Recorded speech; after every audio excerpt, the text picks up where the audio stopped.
DJ sound Sanju. पड़ोसीन हमर घर के दरवाजा देखे हका नहीं तो देखे हो पड़ोसीन। जरूर खल पर हिन के घटई सही राह बतात हम।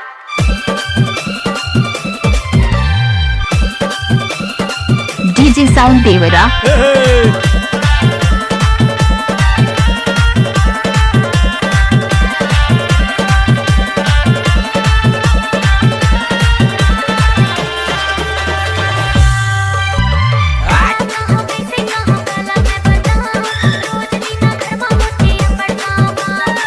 आप सुन रहे हैं डीजे संजू की तरफ से।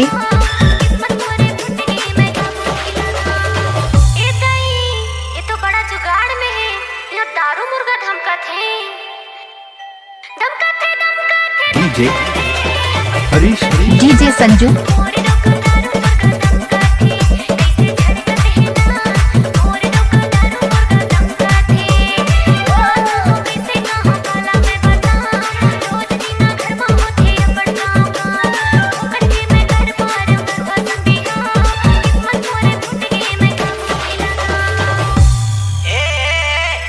देवरा वाले जाता हूँ, मेरा पाछू पाछू चले आती है।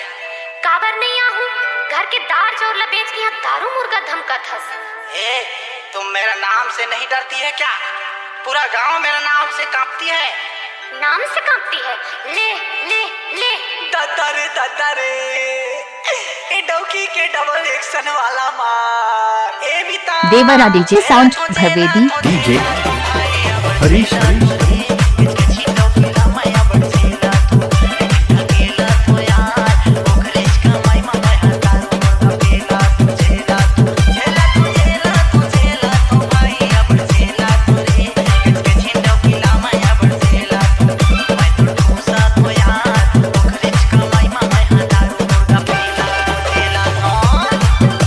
डीजे साउंड संजू भवेदी।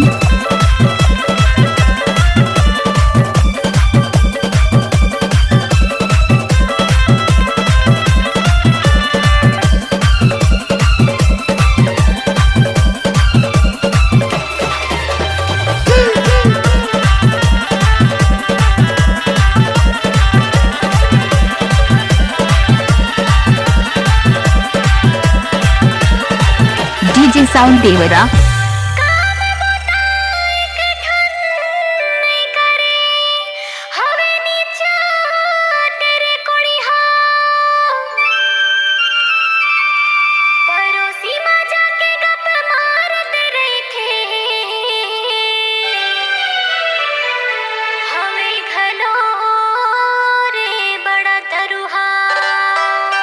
DJ Harish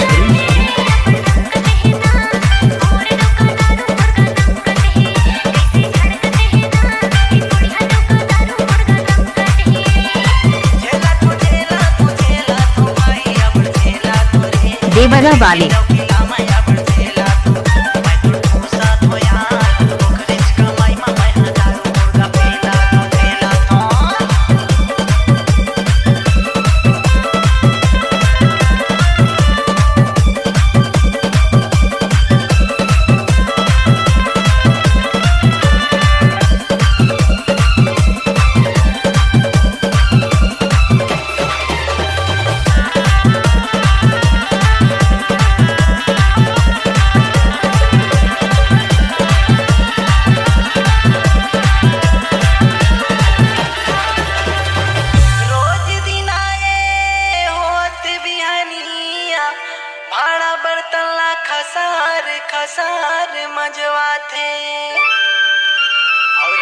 DJ sound Sanju.